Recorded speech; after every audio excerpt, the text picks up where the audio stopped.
சிவன் உங்களை தேர்ந்தெடுத்தால் நடக்கும் 7 தெய்வீக அறிகுறிகள். இந்த உலகத்திலே எல்லோரும் சிவனை நினைக்கலாம். ஆனா சிவன் சிலரையே தானாக தேடி வந்து தேர்ந்தெடுக்கிறாரு. நீங்கள் இன்று இந்த வீடியோவை பார்க்கிறீர்கள் என்றால் அது ஒரு சாதாரண விஷயம் அல்ல. ஏனெனில் சிவன் உங்களை நோக்கி அழைப்பை அனுப்பியிருக்கலாம். ஓம் நம சிவாய். சிவன் யாரை தேர்ந்தெடுப்பாரு? சிவன் பணக்காரரை தேர்ந்தெடுப்பதில்லை. பெரிய அதிகாரம் உள்ளவர்களையும் அல்ல.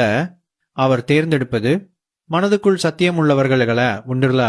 எளிமையை விரும்புபவர்கள், கார்மனாமன் ஆதருரன். மற்றவர்களுக்கு தீங்கு செய்ய மனம் வராதவர்கள், பானீஸ் தீங்கு செய்ய மனம் வராதவர்கள், தனிமையை புரிந்தவர்கள ஆர்பிய மணி நாட்டி நான் மண்ட.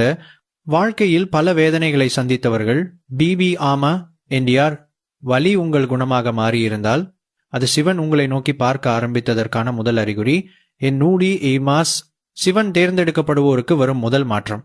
ஒரு நாள் உங்களுக்குள்ள திடீரென ஒரு கேள்வி எழும். இந்த வாழ்க்கை இதற்காக மட்டுமா? நான் யார்? என்னுடைய உண்மையான பாதை என்ன?